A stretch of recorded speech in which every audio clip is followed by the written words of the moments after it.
अब पिछले पार्ट में हमने ये तो डिसाइड कर लिया था कि एक्स और वाई को क्या पुट करना है, तो पुट कर देते हैं।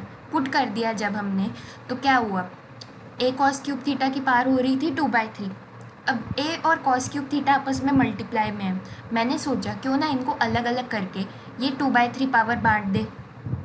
ए कॉस क्यूब थीटा के पूरे की पावर 2/3 हो, या ए की power 2/3 into cos cube theta की पावर 2/3, अल्टीमेटली तो वो दोनों मल्टीप्लाई ही हो रहे हैं ना। चाहे पूरे ब्रैकेट की पावर 2/3 करो या बांट दो, आपस में कुछ फ़र्क नहीं पड़ता। फ़ायदा क्या होगा मेरे पास, फ़ायदा ये होगा कि ए की पावर 2/3 मेरा बाहर निकल गया। सिमिलरली इधर से भी ए की पावर 2/3 बाहर निकल जाएगा, तो ए की पावर 2/3 मैं कॉमन ले सकती हूँ। कॉस क्यूब थीटा के साथ पावर 2/3 चल रही थी, वो मेरी कट गई, 3 और 3 आपस में, इधर भी 3 और 3 कट गया, अंदर बच गया cos square theta plus sine square theta. मैंने क्या किया, सिंपली ये जो 2/3 पावर थी ये दोनों में बांट दी, ए के पास भी दे दी, कॉस क्यूब के पास भी दे दी, सिमिलरली इधर भी ए के पास दे दी और साइन क्यूब के पास दे दी। एक पावर अंदर हो दूसरी पावर बाहर हो तो हमें पता है मल्टीप्लाई हो जाता है। 3 इंटू 2/3 करोगे तो दोनों 3 कैंसिल हो गए, अंदर बच गया cos square theta plus sine square theta, A की पावर 2/3 कॉमन लेने के बाद, जो कि हमें पता है कि 1 ही होता है cos square theta plus sine square theta. तो हमने जिस सोच के साथ एक्स और वाई की वैल्यू डाली थी वो सच हो गया। हमें लेफ्ट हैंड साइड और राइट हैंड साइड दोनों पे जो वैल्यूज़ मिली सेम मिल रही है, ए की पावर 2/3, मतलब इक्वेशन सेटिस्फाई हो गई, सही आ गई हमारी इक्वेशन। मतलब इक्वेशन अगर सेटिस्फाई हो रही है मतलब हमने एक्स और वाई की वैल्यू सही रखी थी, सही बात है। अब एक्स की वैल्यू मिल गई, वाई की वैल्यू मिल गई, इन टर्म्स ऑफ थीटा मिल गई, तो अब क्या करोगे, सिंपली पैरामेट्रिक डिफरेंशिएशन करो जैसे नॉर्मल क्वेश्चंस में करते हैं और ख़त्म करो सवाल को। तो x is equal to a cos cube theta given है, डिफरेंशिएट करना है विद रिस्पेक्ट टू थीटा, जिसके टर्म्स में क्वेश्चन होता है यूजुअली उसी को ही करते हैं, स्पेशली पैरामेट्रिक डिफरेंशिएशन में तो कम से कम हम यही करते हैं, है ना। तो dx बाई डी थीटा आ गया, x का derivative is equal to a constant है एज इट इज़ साथ में रह गया। अब अगर कन्फ्यूजन हो सकती है, शुरू में थोड़ी प्रॉब्लम होगी क्योंकि थीटा के साथ विद रिस्पेक्ट टू थीटा ही कर रहे हैं तो थोड़ा गड़बड़ हो सकता है। अगर कन्फ्यूजन हो रही हो तो सिंपली थीटा की जगह x लिख लो दिमाग में या फिर रफ में, पेपर पे, असली में नहीं, ठीक है। और डिफ्रेंशिएट विद रिस्पेक्ट टू में भी x लिख लो दिल में। उससे क्या होगा, ए कॉस क्यूब x को डिफ्रेंशिएट करना है विद रिस्पेक्ट टू x। ऐसे क्वेश्चन तो हम शुरुआत से ही करते आए हैं तो उसमें प्रॉब्लम नहीं होगी, बस x की जगह पर जहाँ जहाँ भी x डालने लगो ना आंसर में वहाँ थीटा डाल देना, आसानी रहेगी। तो a कांस्टेंट है एज इट इज़ ही रहा। अब अगर cos क्यूब x का डेरिवेटिव करती हूँ मैं विद रिस्पेक्ट टू x तो कैसे करते हैं, cos x को दिल में x मान लेते हैं, क्वेश्चन बन जाता है x क्यूब का डेरिवेटिव क्या होता है 3x स्क्वायर, x किसको माना था, cos थीटा को, यानी कि 3 cos स्क्वायर थीटा आ गया। ये सिंपली मैंने डेरिवेटिव निकाला, कई बार हम निकाल चुके हैं, ठीक है। कॉस थीटा जिसने x की जगह ली उसके डेरिवेटिव से मल्टीप्लाई करते हैं जो कि हो गया माइनस साइन थीटा, ठीक है। बस x की बजाय मैंने क्या किया, हर जगह थीटा थीटा डाल रखा है और कुछ नहीं किया, नॉर्मल चल रहा है बाकी सब। तो dx बाई डी थीटा क्या आया, ये माइनस साइन आगे भेज दिया, 3 जो कॉन्स्टेंट्स हैं उनको हम आगे ही रखते हैं ऑब्वियसली, पहले भी हम कई बार कर चुके हैं, कोई नया क्वेश्चन तो है नहीं। y is equal to a sine cube theta, similarly इसको भी डिफ्रेंशिएट करेंगे, a जो है कांस्टेंट है बाहर ही रह गया, साइन क्यूब थीटा, अगर इसको डिफ्रेंशिएट करने में प्रॉब्लम हो रही हो साइन क्यूब x मानो, साइन क्यूब x को कैसे डेरिवेटिव करते हैं, साइन x को हम x मान लेते हैं दिल में, क्वेश्चन हमारा बन जाता है x क्यूब, है ना। साइन क्यूब x का डेरिवेटिव करना हो तो कैसे करते हैं, साइन x को हम x मान लेते हैं, क्वेश्चन बन जाता है x क्यूब का डेरिवेटिव होता है 3x स्क्वायर, x किसको माना था, साइन को, तो 3 साइन स्क्वायर, क्योंकि हमारा पूरा जो असल में चल रहा है क्वेश्चन वो थीटा के टर्म्स में चल रहा है तो x की बजाय थीटा, 3 साइन स्क्वायर x की बजाय 3 साइन स्क्वायर थीटा पुट कर दो, उसमें कौन सी बड़ी बात है। फिर जिसको x मानना था, साइन थीटा को माना था x, उसका डेरिवेटिव कॉस थीटा लिख दो, ठीक है, 3a sine square theta cos theta. अगर इसमें कोई भी परेशानी हो रही हो तो ऐसे हम बहुत सारे क्वेश्चंस कर चुके हैं, बस फ़र्क क्या है कि इसमें थीटा आ गया है, यूजुअली x आता है, तो बस थीटा की जगह पर, बस x की जगह पर हम थीटा पुट करें और कुछ भी फ़र्क नहीं है, ठीक है। फिर क्या किया हमने, उसके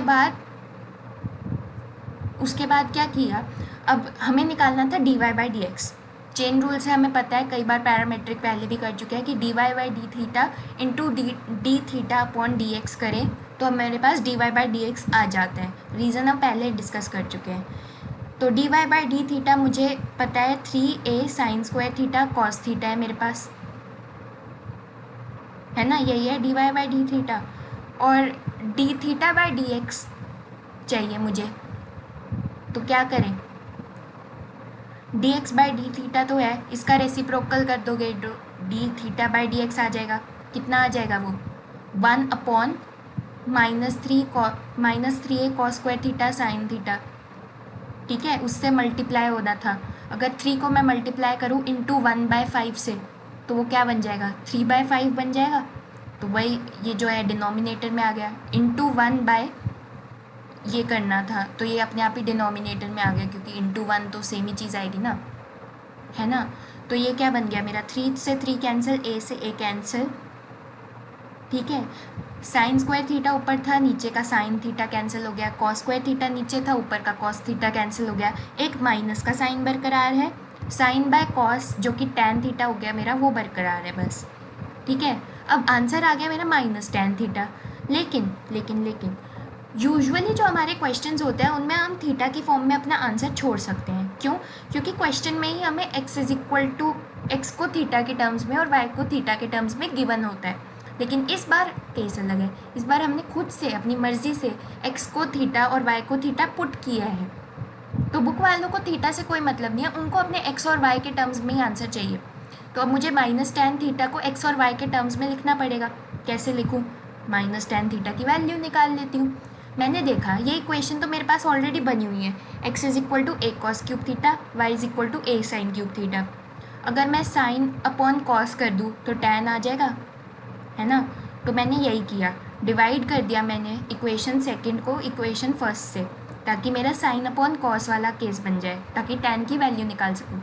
तो क्या हुआ, y by x is equal to a sine cube theta upon a cos cube theta, a से a तो कैंसिल हो गया, sine cube upon cos cube कितना बन गया, टैन क्यूब, ठीक है। मुझे चाहिए वैल्यू माइनस टैन थीटा की, तो एक तो मुझे ये क्यूब नहीं चाहिए, तो मैंने इस क्यूब को क्या किया, उल्टा करके दूसरी साइड पे भेज दिया, यानी कि दूसरी साइड पे हमारा क्यूब रूट हो जाएगा। जैसे इस साइड स्क्वायर हो तो दूसरी साइड भेजने के लिए उस साइड का स्क्वायर रूट कर देते हैं, ऐसे ही दूसरी साइड का क्यूब रूट कर दिया। टैन थीटा की वैल्यू नहीं चाहिए थी, माइनस टैन थीटा की चाहिए थी, तो इसके साथ में माइनस लगा दो दोनों साइड पे, क्या फ़र्क पड़ता है। बात तो एक ही है ना, जब तक दोनों साइड पे एक चीज़ करते हो तब तक हमारी इक्वेशन बैलेंस्ड है, तो कुछ फ़र्क तो पड़ता नहीं है। अब वैल्यू क्या आ गई माइनस टैन थीटा की, minus cube root of y upon x, यही तो हमारा आंसर निकला था फर्स्ट मेथड से भी, तो ये आ गया हमारा सही तरीके से। बेसिकली इस क्वेश्चन में अगर मैं पूरा का पूरा सम अप करूँ सेकंड मेथड में, तो हमने किया क्या है, हमने एक्स और वाई को थीटा के टर्म्स में ऐसे लिखा कि हमारी जो इक्वेशन है वो सेटिस्फाई हो जाए, ठीक है। उसके बाद हमने फिर नॉर्मल डिफ्रेंसिएशन की जो पैरामेट्रिक होती है अपनी, अगर कन्फ्यूजन हो तो ऐसे कर लेना कि a कॉस क्यूब थीटा की बजाय a कॉस क्यूब x लेके differentiate with respect to x, ऐसे रफ में कर लेना। और फिर जब आंसर लिखो तो बस x जहाँ जहाँ भी आ रहा है ना तुम्हारे आंसर में, उसकी जगह थीटा पुट कर देना, उससे तुम्हारा आसानी से हो जाएगा। फिर मैंने d Y by D x निकाला, लेकिन वो थीटा के टर्म्स में ही आ गया, और मैं आंसर अपना थीटा के टर्म्स में इस केस में नहीं छोड़ सकती, क्योंकि थीटा के टर्म्स में मैंने एक्स और वाई को खुद पुट किया था। क्वेश्चन में नहीं बोला था कि एक्स को a cos cube theta, y को a साइन क्यूब थीटा रखना है, मैंने माना था ये, और माना जो था वो सच है। लेकिन मैं आंसर को तो अपने थीटा के टर्म्स में नहीं छोड़ सकती ना, क्योंकि ये एक ऐसी चीज़ है जो मैंने लिखी है, बुक वालों ने नहीं मुझे ये क्वेश्चन में नहीं दिया। तो मैं क्वेश्चन को तो क्वेश्चन के टर्म्स में ही आंसर दे सकती हूँ ना, है ना। कोई तुमसे इंग्लिश में क्वेश्चन पूछे तो तुम उसको इंग्लिश में दोगे आंसर, या अपने आप ही हिंदी में बना कर दे दोगे, वो तो नहीं कर सकते हम। तो हमने बेसिकली बस उस माइनस टैन थीटा जो हमारा आंसर आया उसकी नॉर्मली अपनी वैल्यू निकाली। दो इक्वेशंस हमारे पास दी थी, दोनों को डिवाइड करके हमारे पास ये माइनस टैन थीटा की वैल्यू आ गई और ये हमारा आंसर हो गया, ठीक है।